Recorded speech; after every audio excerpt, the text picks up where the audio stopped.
રાત્રિના 12 વાગ્યાથી સવારે 6 વાગ્યા સુધીમાં કુલ 15 mm વરસાદ નોંધાતા સિઝનનો કુલ વરસાદ 38.58 ઇંચ નોંધાયો છે। આ તરફ રાજકોટ જિલ્લામાં પણ વરસાદી માહોલ વચ્ચે હજુ પણ રેસ્ક્યુ માટે એનડીઆરએફ અને એસડીઆરએફની ટીમ તૈનાત રાખવામાં આવી છે।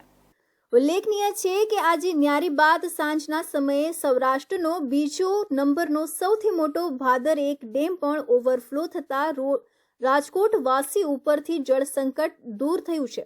હવામાન વિભાગ દ્વારા સૌરાષ્ટ્ર કચ્છમાં 5 દિવસ ભારે વરસાદની આગાહી સાથે રેડ એલર્ટ આપવામાં આવ્યું છે, જેના પગલે રાજકોટ શહેરમાં આજે સતત ચોથા દિવસે વરસાદી માહોલ જોવા મળી રહ્યો છે।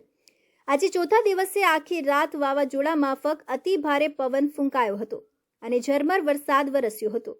3 દિવસમાં 24 ઇંચ વરસાદ નોંધાયા બાદ આજે ચોથા દિવસે રાત્રિના 12 વાગ્યાથી સવારના 6 વાગ્યા સુધી શહેરના સેન્ટ્રલ ઝોનમાં 15, ઈસ્ટ ઝોનમાં 5 અને વેસ્ટ ઝોનમાં 10 mm વરસાદ નોંધાયો છે। રાજકોટ શહેર સાથે સાથે જિલ્લામાં પણ ભારે વરસાદની આગાહીના પગલે જિલ્લા કલેક્ટર દ્વારા પણ તમામ તાલુકા મથકે અધિકારીઓને એલર્ટ રહેવા સૂચના આપી છે।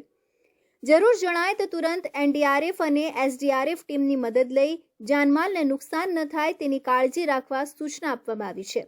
મોડી રાત્રિના 3:30 વાગે રાજકોટ જિલ્લાના ઉપલેટા તાલુકાના નીલાખા ગામે વાડી વિસ્તારમાં એક વ્યક્તિ પાણીમાં ફસાઈ જતા ગોંડલ એસડીઆરએફની ટીમ દ્વારા બચાવની કામગીરી કરવામાં આવી હતી।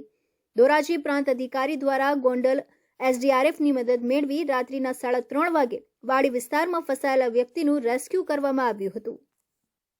હવામાન વિભાગ દ્વારા વરસાદની આગાહીને લઈ રાજકોટમાં સતત 3 દિવસથી વરસાદ વરસી રહ્યો છે। ત્યારે મારી પાછળના જે દ્રશ્યો જોઈ રહ્યા છો આપ કે આ જે દ્રશ્ય છે તે રાજકોટની જે આજી નદી છે તેના દ્રશ્યો છે કે આજી નદી જે બે કાંઠે વહી રહી છે। હાલ અત્યારે જે રાજકોટના જે આસ્થાનું કેન્દ્ર છે રામનાથ મહાદેવનું મંદિર તેમાં તે મંદિર સમગ્ર જળમગ્ન થઈ ગયું છે અને સ્વયંભૂ આજી નદી રામનાથ મહાદેવને જળાભિષેક કરી રહી છે। કારણ ગઈકાલે આ જ નદી રૌદ્ર સ્વરૂપ યથાવત જોવા મળ્યું, ત્યારે બીજો દિવસ છે આજે કે આ નદીનું રૌદ્ર સ્વરૂપ છે તે યથાવત જોવા મળ્યું। સતત 3 દિવસથી વરસી રહેલા વરસાદને લઈ અત્યારે રાજકોટના કેટલાક નીચાણવાળા વિસ્તારોમાં વરસાદી પાણી પણ ભરાઈ ગયા હતા। ત્યારે રાજકોટનું જે લલોડી હોકડી વિસ્તાર છે, રામનાથપરા છે, તે કેટલાક વિસ્તારોને ખાલી પણ કરાવી દેવામાં આવ્યા છે। ત્યારે હવે તંત્ર દ્વારા જે નીચાણવાળા જે અન્ય વિસ્તારો છે ગ્રામ્ય વિસ્તારોને તેને પણ અત્યારે ખાલી કરાવવાની તજવીજ હાથ ધરી છે।